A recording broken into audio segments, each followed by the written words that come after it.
brought to you by Palvi Agrico. आता शेतीसाठी जे काही लागणार ते घरपोच मिळणार, तेही मोबाईलच्या एका क्लिकवर.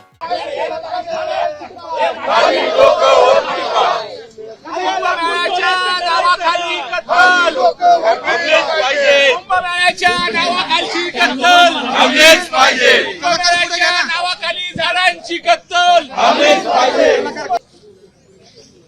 आज आपल्या इकडे ही जी काही झाडांची कत्तल करण्याचा घाट घातलाय त्याचा विरोध करण्यासाठी संतोष जोहेकर देखील आलेत. ते दोन शब्द आपल्या समोर मांडतील.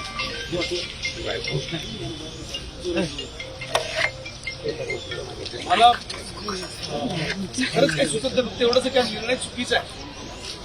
एकच सांगेन की आपल्या घरात ना आपण जेव्हा आपलं अंगणात एक झाड लावतो त्याला जर कुठे दगड मारला आणि आंब्याचं झाड असेल त्याची कैरी जरी पाडली ना त्याच्यामध्ये दगड मारून तरी आपला जीव जळतो ना. कारण आपण ते सांभाळलेलं असतं, पुसलेलं असतं. चुकीचा निर्णय नका करू, एवढं सांग. जपूया.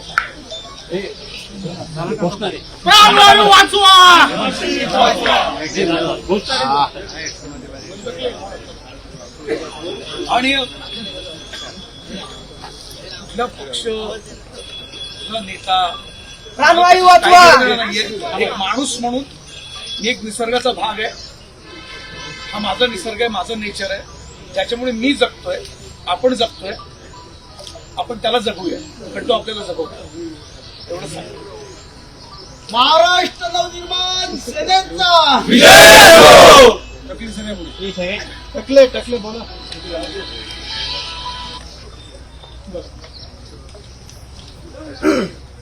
आज नाशिकला साधूग्रामच्या नावाखाली कुंभमेळ्यामध्ये साधूग्राम उभारायचं या नावाखाली शासनाने हा जो गुन्हेगारी कट केलेला आहे, हे तपोवनातली ही झाडं तोडण्याचा पहिल्यांदा आपल्याला माहिती आपण पाहतोय सगळीकडे मार्किंग पहिल्यांदा केलं.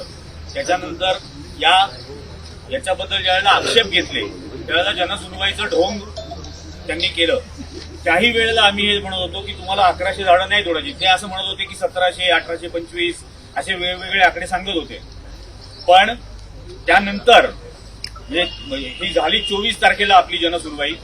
14 तारखेला 10 दिवस आधीच त्यांनी एक टेंडर काढलेलं होतं 320 कोटी रुपयाचं. या 54 एकरपैकी 35 एकर जमिनीवरती recreation, conference rooms, exhibition halls, auditoriums, restaurant, 1,00,000 square फुटाचं रेस्टॉरंट, या सगळ्या बांधकामामध्ये या 35 एकर जागेमधली एकूण एक झाडं कापली जाणार. म्हणजे खोटं बोलत होते धादांतपणाने की 1100 किंवा 1800 तोडू म्हणून. त्याच्यानंतर हे उघडकीस आलं तरीही त्यांचं खोटं बोलणं चालू राहिलं. आता काल इथला जो डीपी आहे तो मिळालाय. या डीपी मध्ये हे जेवढे गट नंबर आहेत हे सर्व गट नंबर त्यांनी झोन चेंज केलेला आहे आणि हा पूर्णपणे रेसिडेन्शियल कमर्शियल झोन केलेला आहे. त्यामुळे या तपोवनामधलं एकही झाड राहणार नाही.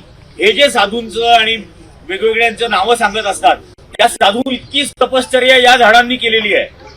आणि हे माझं गाव आहे, माझं गाव आहे, या गावातला ऑक्सिजन शाबूत राहायला पाहिजे. याच्यावरती काहीतरी फालतू कारण सांगतात की याच्या बदल्यात 10 झाडं दुसरीकडे लावू, एखाद्या बदल्यात 10 झाडं लावू. तुम्ही जाऊन सगळ्यांनी कव्हर केलेलं असेल. 1.5, 2 फुटाच्या अंतरावरती झाडं तिथं खड्डे खणलेले. म्हणजे गिरीश महाजन 1.5 फुटावरती केळी लावतो का जळगावला? स्वतःच्या गावामध्ये तसं वागणार नाही. माझ्या गावाची वातावरण करायला निघालाय. हे होऊ दिलं जाणार नाही. आणि कोणी कितीही काय म्हणेना, याला अनेक प्रकारे रंग देण्याचा प्रयत्न करतायत, पण हे होणार नाही. आम्हाला फक्त आणि फक्त इथलं पर्यावरण हवंय आणि ते टिकवायचंय. हे जे सांगितलं जातं की याच्याऐवजी दुसरीकडे करू, आम्ही त्यांना एवढंही सांगितलं की तुम्ही 18,000 तिकडे लावणार आहात तर जिथं तुमच्याकडे जागा आहे तिथं साधूग्राम बसवा. कारण 1800 वरतीच तुम्हाला साधूग्राम करायचे असं सांगत होते. तर 1800च्या जागेवरती तिकडे साधूग्राम करा, उरलेली 16,000 झाडं पण लावा.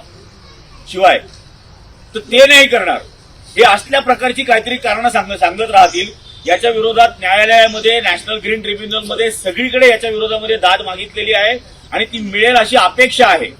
आता फारसा म्हणजे न्यायव्यवस्था सुद्धा कशा प्रकारे असेल, जर का त्या आरती साठेकडेच जर गेलं हायकोर्टात, यांचीच प्रवक्ता होती ती, त्यामुळे त्याचं काय होईल हे सांगता येत नाही, पण त्याच्याही पुढे जाता येईल, तोटापर्यंत सुद्धा जाऊ. पण नाशिकचं पर्यावरण हे जे म्हणतात झाडं तोडू, एक फांदी सुद्धा तोडू देणार नाही नाशिकमध्ये, एक फांदी सुद्धा. आणि महाराष्ट्र नवनिर्माण सेना तुमच्या सोबत आहे. नाही मीटिंग काय, नाशिक वाचवा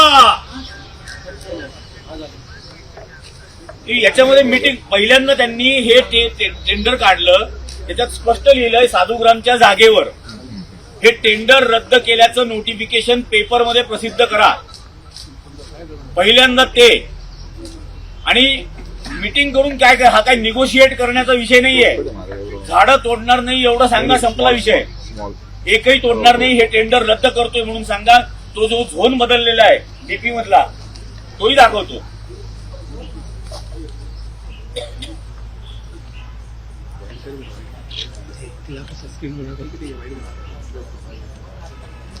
हा तो झोन आहे. संपूर्ण साधूग्राम हा त्यांनी पूर्णपणे ग्रीन झोनचा हा बदलून टाकलेला आहे. त्यामुळे हा पुन्हा पूर्ववत ग्रीन झोन करा आणि हे जे काही टेंडर काढले हे पूर्णपणे रद्द केल्याचं नोटिफिकेशन लेखी हे प्रसिद्ध करा. त्यानंतर काय बैठका करायच्या त्या आम्हाला त्या खरंच बैठकांमध्ये इंटरेस्ट नाही. हे एवढं रद्द करा बास. आणि ज्या मूलभूत गोष्टींची गरज आहे, नाशिकचं ड्रेनेज हे तुम्ही सांगत असलेल्या 6 कोटी लोकांना पुरेल इतकं तयार करा. पहिले 30 लाखाचं आमचं गाव आहे, इथं 6 कोटी येणार म्हणून सांगताय. ती व्यवस्था पहिल्यांदा सुधरवा. जिथं चेंगराचेंगरी होऊन माणसं मरणार नाहीत याची व्यवस्था करा, कारण ते प्रयागराजला झालंय. हे जर फडणवीस आणि योगीमध्ये काहीतरी रेस लागलेली असली की त्याच्यापेक्षा मोठा कुंभ इथं करून दाखवू, तर ते तुमचा कुंभ तुम्ही तुमच्या पद्धतीने करा. आमचा प्राण घेऊ नका त्याच्यात, आणि आमचा प्राणवायू पण घेऊ नका.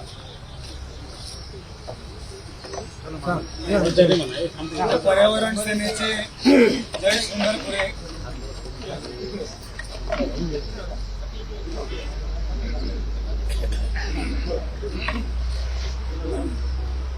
नमस्कार, मी महाराष्ट्र नवनिर्माण पर्यावरण सेनेचा अध्यक्ष आहे. मला फक्त एवढंच बोलायचं आहे की मी आलोय मुंबईवर ना, नाशिकला मुंबई होऊ देऊ नका. मुंबई खराब झाली आहे आणि याच कारणामुळे खराब झाली आहे की मुंबईची झाडं जी आहेत त्याची हमखास कत्तल होते. तुम्ही पवई बघा, आरे बघा, कोस्टल रोड बघा, झाडांची कत्तल होते आणि झाडं त्याऐवजी लागली जात नाही. आपण फक्त ऑक्सिजन बद्दल बोलतो इकडे की इकडनं ऑक्सिजन कमी होणार, पण कार्बन फुटप्रिंट बद्दल अजून कोणीही बोलत नाहीये. कार्बनचं प्रमाण वाढतं झाडं कापल्याने, झाडं नसल्याने कार्बनचं प्रमाण वाढतं आणि ते खूप खराब आहे आणि आपल्या शहरासाठी खराब आहे. म्हणून फक्त एकच आहे, महाराष्ट्र नवनिर्माण सेना इकडच्या एकही झाडाला हात लागू देणार नाही. महाराष्ट्र नवनिर्माण सेनेचा हातवर करून एक घोषणा देऊन टाका.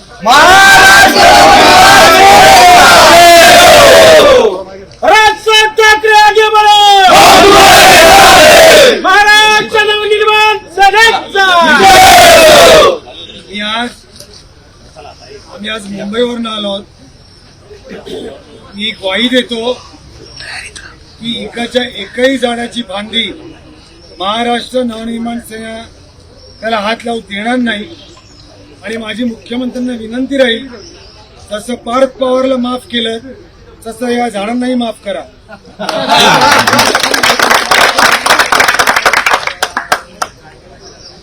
जर का हा त्यांचा प्रयत्न झाला तर महाराष्ट्र नवनिर्माण सेना मोठं आंदोलन छेडेल. आमचे दिनकरांना इथे आहेतच, बाकीचे अली मामा आणि इतर पदाधिकारी आहेतच. एक मोठं आंदोलन उभारलं जाईल, पण एकाही झाडाच्या फांदीला हात लागता कामा नये.